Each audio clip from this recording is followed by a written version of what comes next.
HeadSpaceRadio is back. Thank y'all for your patience. This is another video. Today we're talking about the aftermath of Charlie Kirk's assassination. Thoughts out to his family. I, once again, did not agree with his politics. Certain things, I was like, okay, he's making some good points here. But how he treated, or what should I say, his thoughts on black women, black people, and other marginalized communities, I was not a fan of, because it was just flat out racist views there. But we're going to get into the aftermath here. We're going to start off with Utah, the governor of Utah, Spencer Cox, or Cock, whatever. He said that he was praying the shooter wouldn't be one of us. Now, what does that even mean, right? Therefore clarifies, meaning he hoped the person responsible wasn't someone from Utah or from the United States. What does that mean, bro? Person of color, maybe an illegal alien. But let's be 100% honest here. You're in Utah. I believe the population is 85% Caucasian, maybe high 70s, right? And then you're all of a sudden thinking that, hey, you know what? A Mexican or a South American or a black man or whoever, an LGBTQ man or whoever, is going to get a rifle, an assault rifle, a sniper rifle, whatever, shoot this man from distance, and then go about his merry way. That's what we do? Come on, man. That come on. They wanted it to be a liberal. Turns out the shooter's parents and him were staunch conservatives. Apparently he was, a Nick Fuentes follower. I don't know, man. All this stuff is weird. I'm not really into that space too much. I know of it. I'm aware of certain things they say, but I didn't know they were called, like, whatever they're called. I'm not looking up the name. It sounds ridiculous. But I don't know, man. It's weird. So for some reason, this happens, right? And, the shooting of Charlie Kirk, the assassination, he's dead. And for some reason, HBCUs are being targeted and they have to shut down in fear of being shot at or gunned down by radical right-wingers. And I think that's insane. Like, even after you know the information of who did what, after you now are still trying to start this thing where you want to kill black people or people of color, that to me that is the weirdest thing ever. It's speaking lack of accountability. This man Charlie Kirk, whether you liked him or not, spoke on the right to bear arms, right to keep your guns, and so on and so forth, and said that certain people would probably have to be sacrificed in order for us to keep our rights to have our guns. And unfortunately, he was one of the people that was sacrificed. You then blame people that are against having guns, because if that's the case and we got rid of the guns, I don't think this man would have been dead. I think worst case scenario, and if you want to blame black people or any other people, he went to an HBCU, let's say, and he said all that crazy stuff about black women and black people. I think at best, he probably might get beat up, but he's got security. I don't think he ain't gonna get touched. He's not gonna get touched. He's not gonna get jumped or anything like that. He gonna go about his merry way and keep talking that shit, right? Again, I don't wish him ill will. I'm just saying that that's probably what would have happened, right? But this stuff, whether you agree with Fresh and Fit, I know Myron Gain goes out and speaks to people.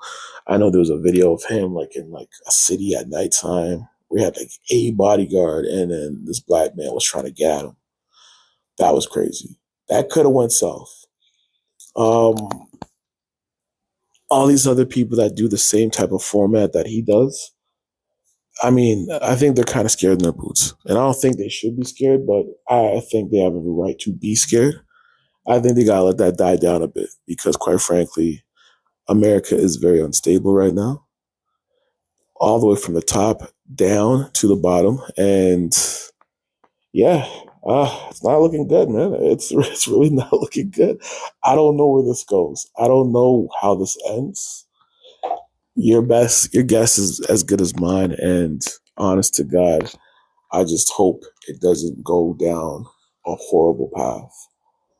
Um, that being said, a lot more information has come out, and a lot more alleged hypotheticals are hitting the waves of the internet. And I mean, anything is possible. Anything is possible. Apparently, dude was Charlie Kirk was his opinions on Israel were kind of like essentially dying down, meaning that he wasn't really supporting the whole movement as much as he used to. I know him and Candace Owens are like best buds, which is kind of ironic. Okay, whatever. So that happens.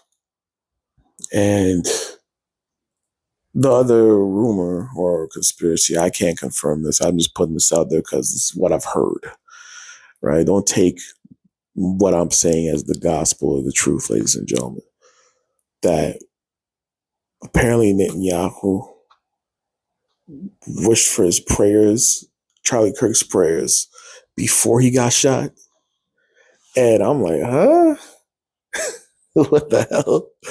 And here's another thing, right? I don't like to talk about that guy, Netanyahu or Israel or all that stuff, because quite frankly, I'm not well versed in the politics of the Middle East, right? But wow, see what they did. They made me forget my train of thought. I'm joking. Nah, but as soon as this man got shot and killed, this dude went out and said, yo, it was Muslim extremists. And I'm like, bro, what the hell? What in Utah? What? What? My God. Yo, this is crazy. I'm like, this dude just out there. Like, listen, he and Trump shouldn't be politicians, in my honest opinion. I really just, you can't say that shit being the leader of a goddamn country and just be like, see, the Muslims did it. It's like, what? Could you imagine if another country was allied with the United States and a shooting happened and they said, see, the Jews did it? It's like, yo, what the hell? Even like, my guy, chill out. See, here's the thing about having free speech and being a regular citizen, whether you're in the Western world or a part of the Western world that lives in America, you are allowed to, you can say some crazy shit, whether I agree with it or not, whether it's a conspiracy or it's surrounded in facts. So if you said, oh, the Jews or the Zionists or the Muslims did it, whether I agree with it or not, you have every free will to say that. Now, you might not have a job saying that stuff. And, you might not want to be around me saying that stuff because I'm not a fan of you saying that stuff, but it's your choice to say those things. I'm not pushing the propaganda of you saying that. I'm just saying that that's what's being told or being said. And I think that we kind of have to dial that back a bit, guys. Please, let's just have tangible evidence before we blame a government that happens to have a religious, founding in it, or another religion that happens to be political. You know what I'm saying? Like, we just gotta calm the hell down here and realize that a man is no longer here and is wife and kids have to deal with all the catastrophes that are going on, and all the things that they got to do. So I'm not I'm not co-signing it. I understand that people are allowed to say those things. But words do hurt, man. People say sticks and stones, words may never hurt you. That's a damn lie. Words hurt, they cut, man. You know what I mean? So we gotta be careful. And another thing I don't like with this whole Charlie Kirk thing is that, it's just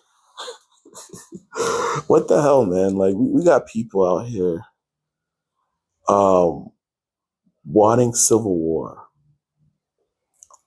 What? That is crazy. Okay, listen. Whether you are a black person or a person of color, shoot, you could be a white boy in the woods. You don't want a civil war because the rules, there are no rules. You know what I'm saying? Whether the Marines or the National Guard are out and they're disbanded and everyone's kind of fending for themselves, like The Walking Dead meets some other stuff, people out here just shooting each other down. You guys have no rules after that. It's a free for all. And let's be real, a lot of people you're going to love are going to die. A lot of people that you care about are going to get hurt. And lawlessness is no joke, man. I'm going to tell you that right now. A lot of people hoping for a civil war don't even know what that really means. You know what I mean? They don't know what that means. There's a lot of gun nuts out there. They've been praying for this day to come, or if it does come, but they don't know what it really means. And my thing is this: America spends $1 trillion on defense. You're not focused. I think you're focused on the wrong things here. $1 trillion isn't going to protect you from China, Russia. I mean, correction, it can protect you from China or Russia, but that's not the point. You have to understand your geography, put you in a good spot. Above you is Canada, below you is Mexico. China, Russia, whoever, they have to come at you by sea or plane. It's before they come, they're coming, right? What does that mean? That they aren't really priority. And what I mean by that, it's the people are your priority. It's always going to be the people. You have to be a servant of the people. You got to make sure that your people are taken care of. And look what's happening in your country. Granted, this isn't something that Trump created. Now, Trump has emboldened a lot of the nonsense and the rhetoric that has happened. But to say that this is all his fault is not true. This has been brewing for quite some time. And it's only gotten worse under his administration. To the point where people believe there might actually be a civil war coming or happening within his administration. And you know what? If a civil war happens, he don't got to step down, right? And who's to say that he don't just fill out his agendas? Now, I think the greatest thing that has happened for Canada is the fact that Trump has said we need to fit our 4% NATO defense spending. And Mark Carney got into office 4 months ago, and he is doing that. Military servicemen are getting paid a lot more now. Granted, they're probably still not doing enough, but it's something. It's an increase on pay. Hopefully the military is being a lot more funded, and there are numbers of surging people that want to join the military, which is great because, quite frankly, hey, listen, if a civil war is happening, God forbid, that border needs to be protected, man. I'm going to just be real with you. I'm from Canada. I live here. I'm all for people coming and seeking refuge, but we got some nuts up here too. And we're not also trying to inherit nuts that are possibly trying to run up here. You know what I mean? I don't know what that means for a country like Canada. Because if America collapses, a country that's solely, well, not solely, but really dependent on the United States of America, we're going to look not like Canada, but as of a developing nation. And quite frankly, we're doing that to ourselves. We're doing that to ourselves. Look what's going on here. I got to speak on this. So I know that a lot of people are protesting right now. I know there's a protest in Canada, preferably in Toronto, the UK, I think Australia, the Western world essentially. And I think they want their country to be what it once was. Now, there might be some racial undertones in that, and there might be some racist people speaking within those conferences or conversations or within those groups. I believe the UK had over 3 million people, 2 million people protest, and I don't know. I just feel like people feel that when people come to their country, they want them to assimilate instead of bringing their country to their country and then try to take over. And I think one of the problems of this is the fact that you focus on importing one group of people more than other groups of people. Let's say, for example, you bring in 1,000 people from the Caribbean, and then you bring in 10 people from Italy, 10 people from, Saudi Arabia or Asia or something like that. There's a disproportion here, and I feel like if, 25, 25, 25, let's say, for example, 25 people from the Caribbean, 25 people from India, 25 people from, Eastern Europe or just Europe, and then 25 people from, let's say, China, Japan, Cambodia, whatever the case may be. You're going to start to see, an amalgamation, or what people say in Canada, a mosaic, what people say in America, a melting pot. And I like that. And I feel like also it is policies. I feel like people have to understand that you get what you vote for. You understand what I'm saying? You get what you vote for. So if you're in Canada and, the Liberals have been in office for 10 years and you're complaining about the cost of living, the rent being too high, you can't afford to buy a house, and former Prime Minister Trudeau, who steps down and Carney takes his place as interim and then wins and shuffles the ministers around essentially, it's going to be tough, and I think, listen, I'm going to have hope, but I don't know if this administration will do any good. I don't even know if the Conservatives will do any good. But, hope is a dangerous thing because hope doesn't necessarily mean there's a strategy. You're just hoping that things work out in the better favor. But I don't know. We'll see. I feel like people get mad at the wrong things. Not always, but I feel like their judgment or their anger is misplaced, I should say. And I'm not saying people don't have a right to be upset. I'm just saying we got to be a little bit more cerebral with our thinking instead of just blaming Indians or Sri Lankans or people of color, blame the policies. You know what I'm saying?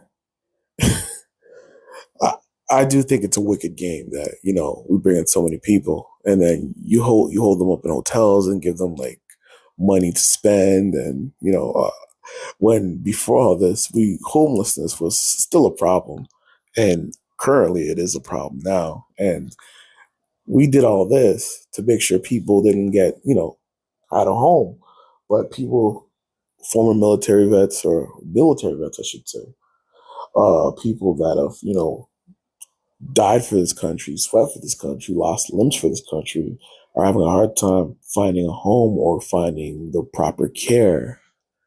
And it's insane. Like, what have we done? Like, you know, it ain't even a black or white thing, a brown thing or anything. It's just a, what the hell are we doing? You know what I mean? Like, I understand the frustrations that people have. It's just, damn it, man. Everything's gonna erode in this country, and I hope to God we turn things around because, hey, man, it's gonna be a hell of a run, man. I have a daughter, and I want to make sure she's good. You know what I mean? I'm not even good, but I want to make sure she's good. So, but I'm gonna end it off here. I ain't got too much to say about this stuff. Maybe I did, but I'm also on Spotify, guys. So look up Headspace Radio podcast, I guess. Put that in there as well, and you'll see me there. I'm on YouTube. You're probably listening to me on YouTube. So Headspace Radio. Kind of have to scroll down and find me, of course. It's kind of messed up. But yeah. Like and subscribe. If you disagree with what I'm saying, then, say, hey, I disagree and here's why. Or you're misinformed, here's why. I appreciate y'all. Thank y'all. Peace. And